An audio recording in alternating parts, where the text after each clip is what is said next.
fucking scared to turn around. Oh, shit. I mean, it depends. I don't like it.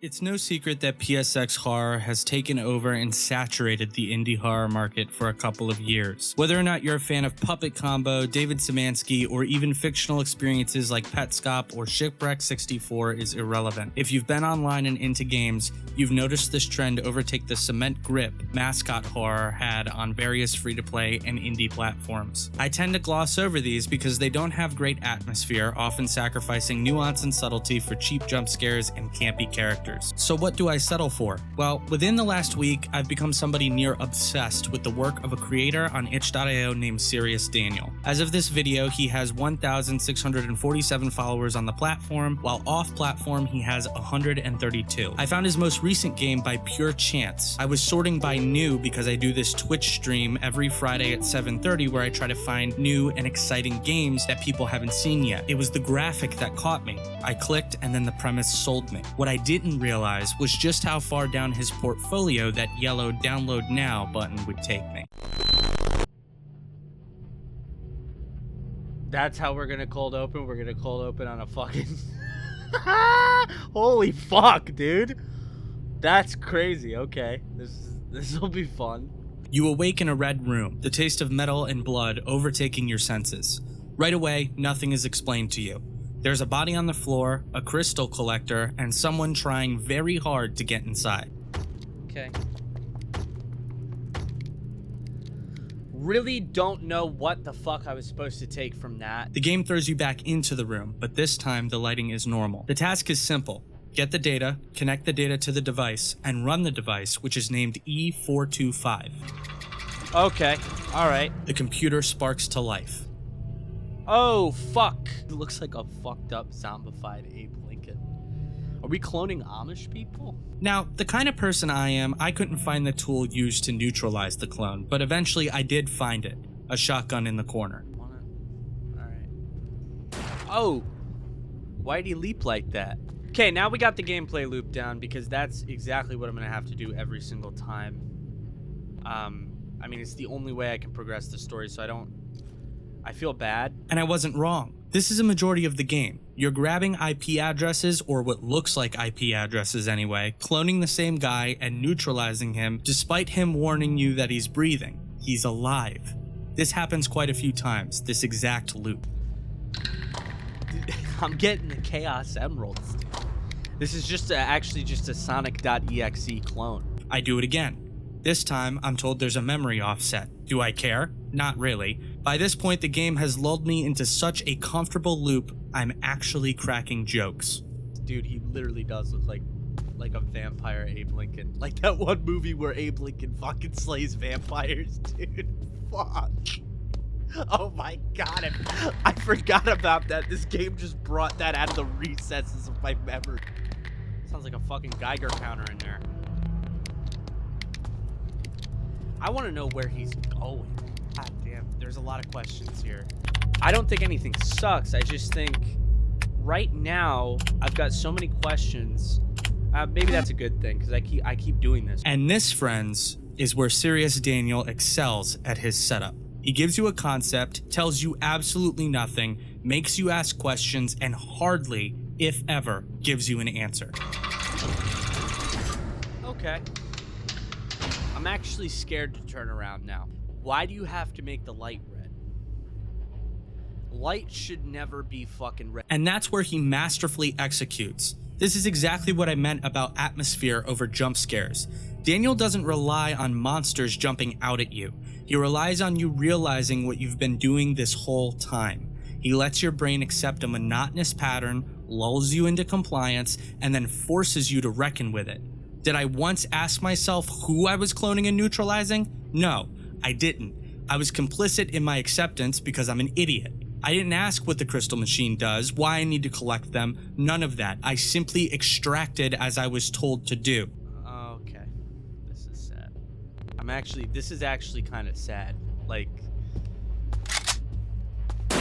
And there you have it. You're loading this being multiple times and neutralizing the copies until it forgets how to talk. The only thing it can tell you is, it's cold, in broken text. And do I care? No. I did it again anyway, because I've already come this far. 4 sources required. Fuck no. I'm scared to turn around. I'm fucking scared to turn around.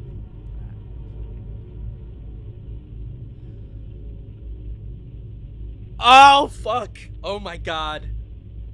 Oh my god. Where'd he go? Oh my god. Oh my god, bro. No, the payoff. The payoff from just doing this shit so many times. Hey, can I? Oh my god.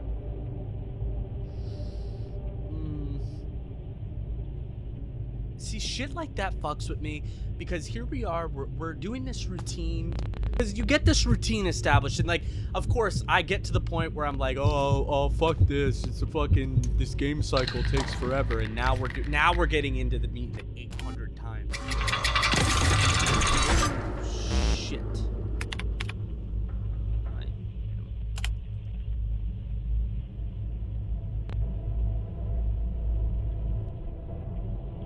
That what? Are you serious? Yeah, he's serious. It's SeriousDaniel. I mean, fuck. Nah, he's serious. No, he's totally serious. Are you fucking kidding me right now? I couldn't believe that was the end of the game, and it wasn't even anything special.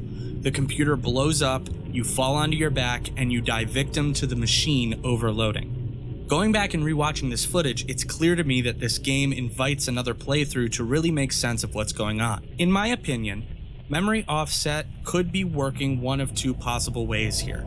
The first is that the computer is having some type of error synthesizing the samples. Basic read on the events, I take it for what it is, and then I let it off the hook. But there's a part of me that doesn't accept this explanation straightforward. We see that we're in isolation. We see that we're not even allowed to access our own bedroom because something is locked inside of it. We cannot leave to go outside either. It's just the computer, the device, and us. It invites the idea that we're quarantined, voluntarily or not. I also find it fascinating that we begin to hallucinate as we continue to eliminate organisms we're synthesizing, not caring what we're doing to the organism and by extension to ourselves by pushing for crystals. So what I see here is someone, myself, caught in a monotonous cycle, chasing what comes next at the cost of my own humanity. And maybe what we're seeing isn't an IP address. Maybe we're smelling metal and blood and seeing the same person each time because we're endlessly cloning ourselves. Maybe the host data is simply coordinates as to our own place in time. And maybe through this cycle of self-sacrificial murder, we continue to perpetuate that machine faster until... And that kind of makes the ending sting a bit more.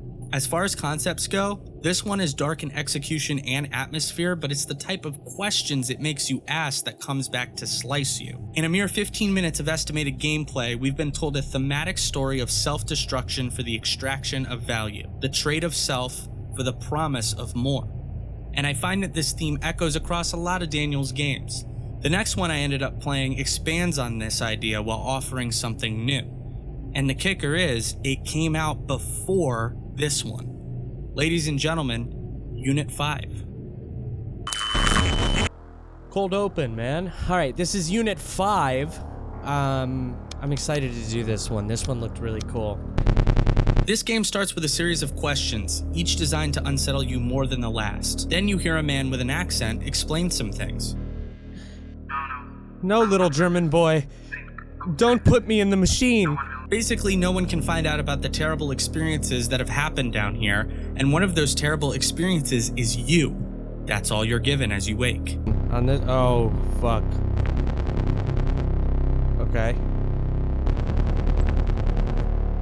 Daniel's use of perspective here is not an accident. You can only look along the horizontal axis and you have to mechanically hold the mouse button as you do so. Your movement is slow, mechanical, deliberate. and your vision is bulbous. Once again, your comfortability is second to the experience. He has transformed you from your usual human-centric FPS experience and forced you to reckon with a weird alien body through the slightest variation in control scheme and speed, and it works. Of course, there are locked doors, but if you're like me, you'll be curious and you'll peek.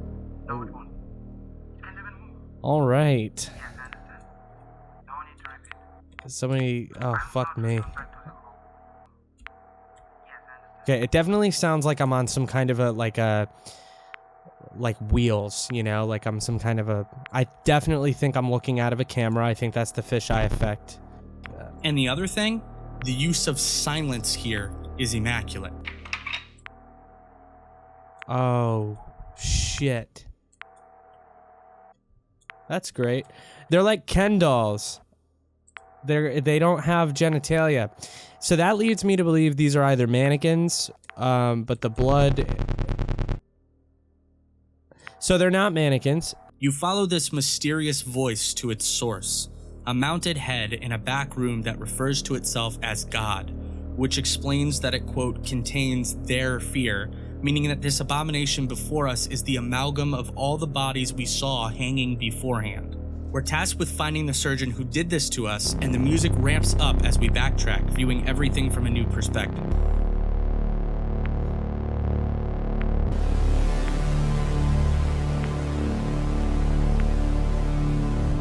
It pulls us further along, swelling as we turn the corner.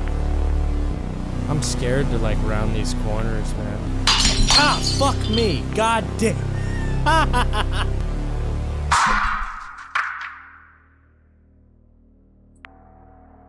The hope of any explanation vanishes along with the music, the phantom feeling of resolution spoiling in our stomachs as we realize what happened.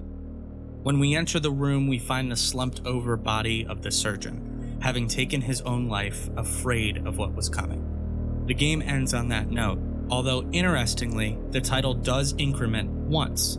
Despite this, the experience is exactly the same from what I was able to record. When comparing this to the last game, it's a small footnote experience that I felt the need to highlight, not because it made sense, but because it complements the last game we talked about as its predecessor. You have similar themes of corruption and the loss of self, but this time the focus is entirely on the atmosphere he was able to create by giving you the closest thing to an out-of-body experience I've seen from a creator this size. The pacing, the music, the intrigue, and the lack of resolution cements this as an experience I had to share, and one that I think will serve us as we delve deeper into the catalog. Because this game included a small nod to what we'll see up next in The Photo of God. Here we are, we're playing The Photo of God. It better be God. I better meet God. When comparing this to Daniel's other work, on the surface it's very hard to connect this to the previous two games. You start on a bright rooftop, taking photos of the sun before realizing your task is to follow birds. Then you say that you're elected to take the photo of God because, of course, why wouldn't you be? It cuts to black, and down the rabbit hole into religious-induced psychosis you go, finding yourself scaling a vacant building and stopping to take pictures of the birds that lead you. In true SeriousDaniel fashion, he explains absolutely nothing as you're left roaming this vacant building, turning this from a game into more of an experience than even Unit 5. It's a walking simulator disguised as an odd, thought-lined story. The character speaks in fragments. On the surface, it seems a lot duller than the last two. I can't get over the foreboding sense of atmosphere that permeates this guy's games. Okay, this has got a squirrel stapler vibe. But that's where this piece excels. As you scale the building one floor at a time, rising higher, your heart begins to sink lower until eventually you come across graffiti and the smell of burning flesh, an offering. That's great. Continuing on, you only find birds. Oh! The sound of a choir fills your ears. You experience true vision as the colors saturate themselves. Once again, you've been lulled into a state of compliance, of accepting the formula on the way up, only to be caught off guard in a jarring, surreal moment. You stumble forward. Wow, dude. Oh, it was like oh my god, no, that was like a hallucination. and then you get to the roof. Okay. Wow. Okay. Sure. Okay, I'm actually scared. I don't want it. That was it? That was it? This was the ending. Or, well, one of them. I didn't play through to find the others, but it wasn't because I was being too lazy. I wanted to leave it open and invite you to play it. I wanted you to experience that desolate, cold atmosphere. Speaking of cold. So, is that God, right? Okay, that's cool. I'm glad I decided to play it in that order. I played cold the longest. It depends. I don't like that. The goal of the game is very simple. Keep the fire burning by finding cargo boxes and feeding it to the stove. Your first boxes are all around you, but they don't last long, so you have to venture out. Then, 2 timers start. Stay out in the cold too long away from a fire source and you'll freeze to death. Stay inside too long warming up, the stove gets pissed off and kills you. So comes your crisis as its hunger grows. This is fun. This reflects the author's, SeriousDaniel actually fucking cannot stand UPS or Amazon. This entire thing's actually, subtext meta commentary on Amazon Prime, you know, expanding all over the world. Yeah, be that as it may, if you play it the way it's set up, the way the cards are dealt to you, you realize it's a losing hand. You have to venture out further, running into the brisk wind while your god grows ever more hungry, heart racing against the clock. I know you're hungry. I'm running out of shit to give you. I'm having to go out further and fucking further, man. I'm coming.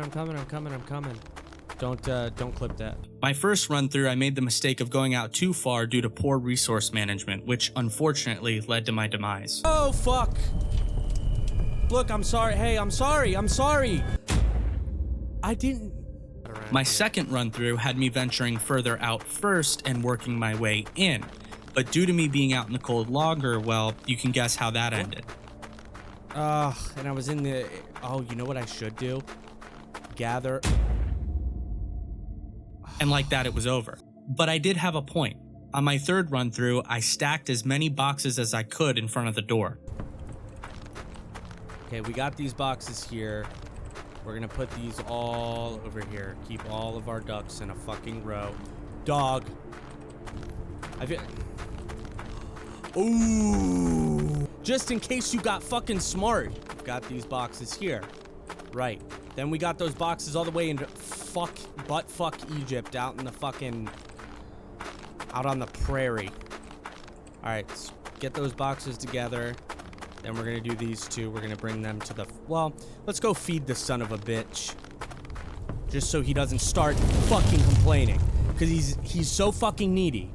He's such a needy piece of shit. And in case you couldn't tell, I got really into the game. The gameplay loop actually held my attention and I became engrossed with the challenge. I hated the idea of letting a damn stove beat me, but then a severe hopelessness set in. The last box is on its way, brother. Behind the shed. It's the only fucking place that it could be. There can't be more. There's nothing else to feed you, you hungry fuck!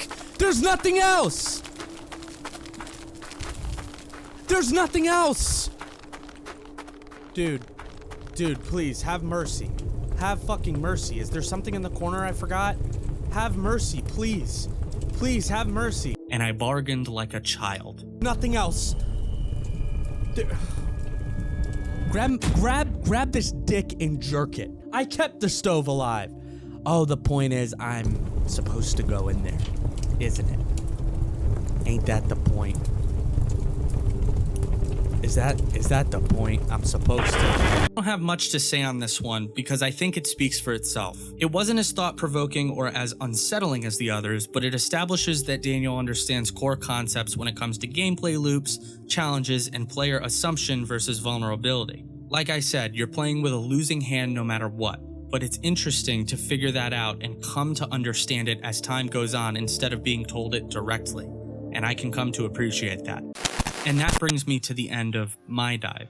I felt called to make this video because when I see something really cool, I want to pull it apart and search for meaning. And I think I may have found a theme and tangible through line that runs through each of these games. SeriousDaniel seems like someone fascinated with blending the blurred line between biology and technology. In some form or another, his games incorporate technology as horror, technology as identity replacement, technology as golden calf as seen in Cold, or technology as divination, something to print and imbue meaning onto other things. Each of his games comes with a special attention to detail in sound design, atmosphere, and player experience, but I think where he excels most of all has to be his sense of restraint. He's not one to tell you right away what's going on, and he doesn't expect you to have all the answers. Oftentimes, he's asking for multiple playthroughs in order for you to understand what's going on. So I think the question he poses is clear enough, even if he's not telling the audience directly. And so I think he means to ask, how far will we go for worship?